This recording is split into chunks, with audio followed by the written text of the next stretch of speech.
మీ పెయిన్ని నాలాంటి వాళ్ళు ఎంతోమంది నేను నమ్ముతాను, మీ పక్కన ఉన్న వాళ్ళందరూ నమ్ముతారు, మీ ఫ్యామిలీ కావచ్చు, మీ తోటి వాళ్ళందరూ నమ్ముతారు, చాలామంది ఇండస్ట్రీ వాళ్ళు నమ్ముతారు. కానీ ఆ రోజు ఏం జరిగింది అన్నది తెలియకపోతే ఇది ఎంత చెప్పినా వేస్ట్, మీకు ఎంత చెప్పినా వేస్టే. ఓకే, నేను నమ్ముతాను మీరు జెన్యూన్, మీరు ఏమి జరగలేదు అని. బట్ ఆ రోజు బెంగళూరులో ఆ హోటల్లో ఏం జరిగింది అనేది తెలిస్తే తప్పించి మీరు చెప్పిన దేనికి అర్థం లేదు. అదేం జరిగింది ఆ రోజు? ఇప్పుడు నిజం అనేది అందరికీ తెలుసు, లీగల్ పక్కన పెడదాం. ఏంటి ఇది ప్లాన్గా చేశారు అనేది వాళ్ళే డైరెక్ట్గా లీగల్ ఒప్పుకోరు కదా, కానీ ఇండైరెక్ట్గా ఎస్ జరిగింది, మీకు అన్యాయం జరిగింది, మనం బాధపడుతున్న అందరూ ప్రతి ఒక్కరు ఎవరైనా చెప్పను కానీ ప్రతి ఒక్కరు బాధపడ్డారు, దాంట్లో ఇన్వాల్వ్ మేము అందరూ బాధపడ్డారు. బట్ మీరు కమ్అట్ దీని నుంచి బయటకు రండి, దీన్ని పెద్దది కూడా చేయొద్దు, ఇక్కడతో వదిలేయండి అని కూడా నాకు వచ్చాయి. నాకు అలాంటి కాల్స్ కూడా వచ్చాయి, మీరు పెద్ద చేయకూడదు అనేట్టుగానే వచ్చాయి, ఇక్కడతో వదిలేయండి, జరిగిపోయింది అంతే.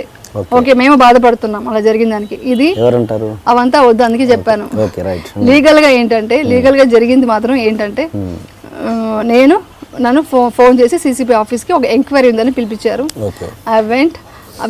మొత్తం డీటెయిల్స్ చెప్పాను. వాళ్ళకి అక్కడ ఏమి ప్రూఫ్ లేదు, బట్ ఏదో సస్పెక్ట్ చేస్తున్నట్టుగా ఒక కేసు అనేది పెట్టారు, సస్పెక్షన్తో పెట్టారు. ఆ పెట్టిన తర్వాత అది ఇంకా ప్రొసీజర్ ఉంటుంది కదా, లీగల్గా ప్రొసీజర్ ఏంటి, మళ్ళీ దాన్ని అదే చేసేంత వరకు అరెస్ట్ అన్నట్టుగా చెప్పారు. మళ్ళీ అది బెయిల్ చేసుకొని మేము బయటకు వచ్చేసాము, అరెస్ట్ కూడా కాలేదు, బెయిల్ చేసుకొని వచ్చేసాం. బయటికి వచ్చేసాక ఆ కేసు జరిగినప్పుడు ఇవన్నీ ఫాల్స్ కేసు అనేది ఒక్కొక్క రోజుకి స్టెప్ బై స్టెప్ అంతా తెలిసి వచ్చింది. దే కుడెంట్ ఏది ప్రూవ్ చేయలేకపోయారు. I came out.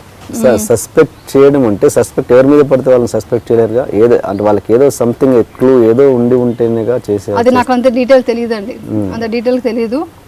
వాళ్ళు అది వాళ్ళకి ఆ రూల్స్ ఏంటో అదేంటో దానికి వాళ్ళకి ఎలా సస్పెక్ట్ చేశారు అనేది వాళ్ళే తెలియాలి. నేనైతే ఏ హోటల్కి వెళ్ళలేదు, అది దాని గురించి నేను ప్రూవ్ చేయడానికి ట్రై చేశాను, అది ఫైట్ చేశాను, అది క్లియర్ అయిపోయింది. నేనేం తప్పు చేయలేదు అనేది క్లియర్ అయిపోయింది. ఆర్డర్ కోర్టు నుంచి ఆర్డర్ వచ్చింది, దీనికోసం నేను ఫైట్ చేశాను. అది ఏమైనా సస్పెక్ట్ చేశారు, ఎవరు చేశారు, ఏంటి డీటెయిల్గా వెళ్ళలేకపోయాను, వెళ్ళడం కూడా నాకు ఇష్టం లేదు, ఎందుకు చేశారు అనేది. అది అందరికీ తెలుసు, ఇది కావాలని చేశాను అనేది ప్రతి ఒక్కరికి తెలుసు. ఇది అందుకని నేను చాలా ఏమంటారు, ఇది కూడా వచ్చింది నాకు, మీరు ఇక్కడితో వదిలేస్తే బాగుంటుంది, ఏమంటారు ఒక ఇది కూడా వచ్చింది, బెదిరింపులు అని అనుకోండి, ఏమన్నా అనుకోండి, లీవ్ ఇట్, ఆ మ్యాటర్ అంతా వదిలేసేయండి. నేను గెలిచాను కదా, అది ఇండస్ట్రీ సంబంధమే లేదండి, ఎవరో బయట వాళ్ళు చేసి ఉంటారు. ఇండస్ట్రీలో నేనంటే ఏమంటారు, ఇంత అభిమానం పెట్టుకున్న వాళ్ళు ఎలా చేస్తారండి, బయట వాళ్ళు ఎవరో ఉంటారు కదా, ఫైనాన్షియల్గా ఏదో వార్నింగ్ ఇచ్చుంటాను, ఏదో చేస్తుంటాను. ఉన్నాయండి, బట్ వదిలేదు ఈ విషయం ప్లీజ్. అదైతే నేను చాలా, నాకు ఫైనాన్షియల్గా నేను లాస్ అయిన దానికి నేను బాధపడను. ఇది ఈ సిచ్యువేషన్ మాత్రం నాకు చాలా బాధగా ఉంది. ఫైనాన్షియల్ కూడా కొంచెం అదే, అప్పుడు ఏదో థ్రెడ్ నేను ఇచ్చుంటాను, మార్నింగ్ చెప్పాను కదా 5 బ్రాండ్ అని, కొంచెం ధైర్యం ఎక్కువ, మాట్లాడడం ఎక్కువ. అందుకని ఇప్పుడు కూడా నేను ఎందుకంటే ఫ్యామిలీ గురించి చాలా జాగ్రత్తగా పక్కన పడేసి నేను ఆ వర్క్ నేను చేసుకుంటున్నాను. ఐ డోంట్ వాంట్ ఎనీ ఇది వద్దు నాకు.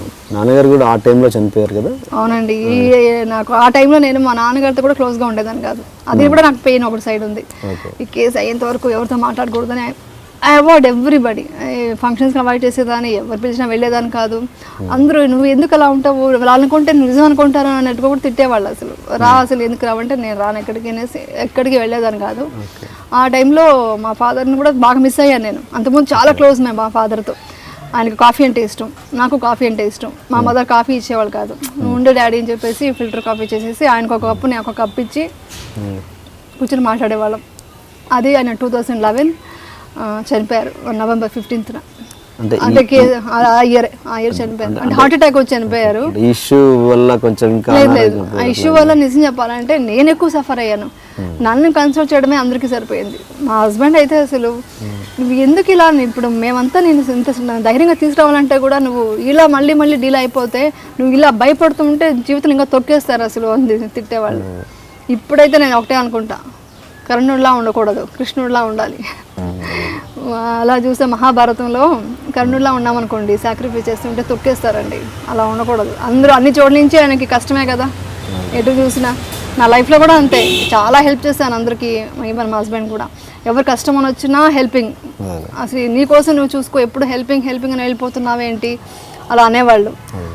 మా ఫాదర్ అలవాట్లేవంతా. మా మదర్ కొంచెం టాలెంటెడ్గా కొంచెం జాగ్రత్త పడేవాళ్ళు, కానీ మా ఫాదర్ ఎవరు అడిగినా ఇలా ఇచ్చేసేవాళ్ళు. అందువల్లే మాకు ఏదంటే ఫైనాన్షియల్ కూడా అంత స్ట్రాంగ్ ఉండేవాళ్ళం కాదు. ఆయన కొంచెం అన్నీ ఇచ్చేయడం, పోతే పోనీలే బతుకుని పోనీ వదిలేసి అలా అనేవాళ్ళు, మోసం చేసిన వాళ్ళని కూడా. అలాంటి ఫాదర్ మాకు. సో ఏమంటారు, అందుకే మా ఆయన అంటుంటారు నువ్వు ఇలా ధైర్యం లేకపోతే కష్టం అని. సో మా డాడీని బాగా మిస్ అవుతాను ఆ విషయంలో. మీ జీవితంలో ఇప్పటివరకు పెద్ద మచ్చ మొన్న జరిగిన బెంగళూరు ఇన్సిడెంట్. అవునండి. ఆ బెంగళూరు ఇన్సిడెంట్ యాక్చువల్గా ఏం జరిగింది ఇప్పుడు అవసరం చెప్పండి. చెప్తేనే కదా, అంటే అందుకేగా మన ఇంటర్వ్యూ. నేను ఎమోషనల్గా ఫీల్ అవ్వకూడదు అనుకుంటూ వచ్చాను ఇక్కడికి. చాలా స్ట్రాంగ్గా ఉండి మాట్లాడాలి. నేను మీకంటే ఎమోషనల్